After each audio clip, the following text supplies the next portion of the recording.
मैं Neetu Mishra, vastu consultant of women business, vastu interior की। दोस्तों, इन दोनों दरवाजों में कभी भी खोलते या बंद करते समय आवाज़ नहीं आनी चाहिए।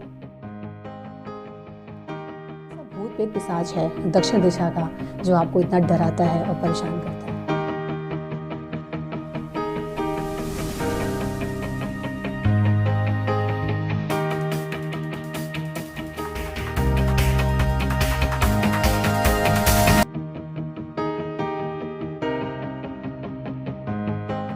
जय माता दी, मैं नीतू मिश्रा, वास्तु कंसल्टेंट।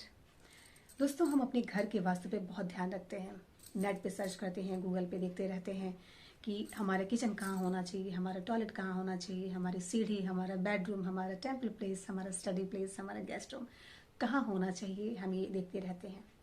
अक्सर हम ये सोचते हैं कि हम क्या करें कि हमारे घर में वास्तु फुल्ली अप्लाइड हो और हम उसका लाभ उठा सकें।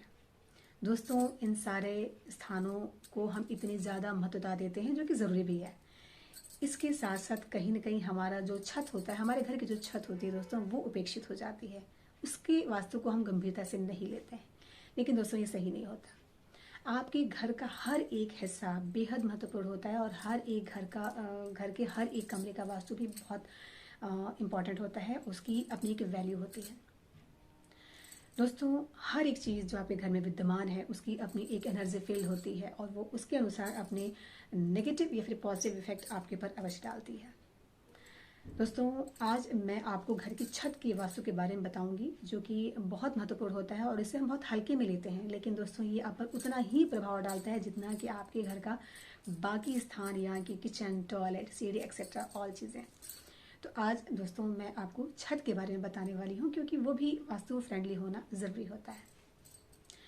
दोस्तों, कई बार ऐसा होता है कि घर की जितनी भी कबाड़ की चीज़ें होती हैं, कबाड़ की चीज़ें यानी कि टूटे हुए फर्नीचर, टूटे हुए गमले, कुछ प्लास्टिक की चीज़ें होती हैं, कुछ इलेक्ट्रिक चीज़ें होती हैं, जो हम यूं ही छत पे डाल दिया करते हैं और वो कोने में वो पड़ी रहती हैं। दोस्तों, जहाँ बड़ा घर होता है वहाँ पे कई बार स्टोर रूम बने होते हैं, तो वहाँ पे हम इन चीज़ों को डाल देते हैं। लेकिन जहाँ पे घर छोटे होते हैं, कमरे कम होते हैं और हमें हर एक कमरे को प्रॉपर यूज़ में लेना होता है, वहाँ पे हम इन चीज़ों को बहुत ज़्यादा वैल्यू नहीं देते हैं और छत के ही एक स्थान के ही कोने में डाल दिया करते हैं। दोस्तों, ये चीज़ें काफ़ी नेगेटिव इफेक्ट डालती हैं।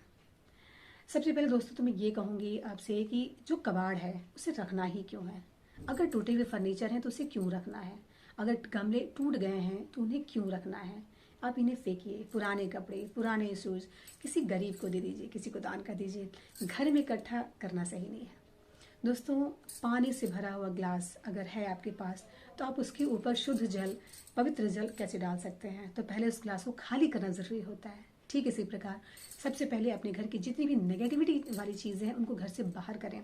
जब तक अपने घर को नेगेटिव चीज़ों से आप बाहर, उन चीज़ों को बाहर नहीं करेंगे, तब तक पॉजिटिविटी घर में कैसे एंटर करेगी। तो दोस्तों, जो भी कबाड़ की चीज़ें होती हैं जो यूज़ की नहीं है, उनको आप समय निकाल के बिना आलस के घर से पहले बाहर निकालें।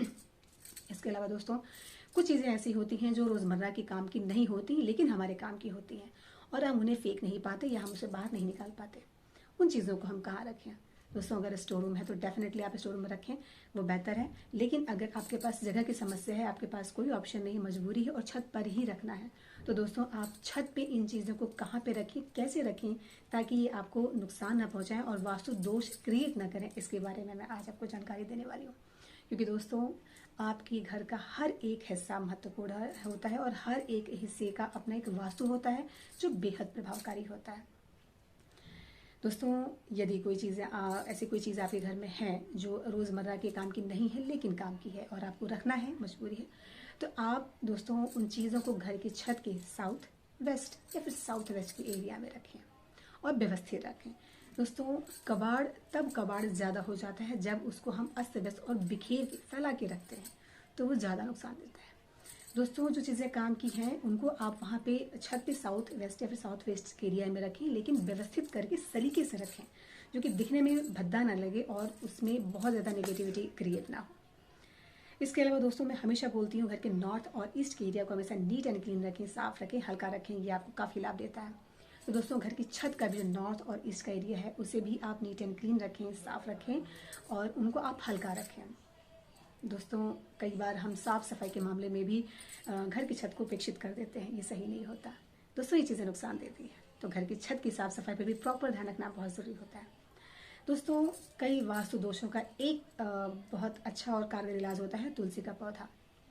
घर की छत पे दोस्तों नॉर्थ ईस्ट के एरिया में अगर आप काली तुलसी का पौधा रखते हैं तो ये बहुत अच्छा होता है, ये आपको लाभ देता है और कई वास्तु दोषों का में निवारण का काम करता है।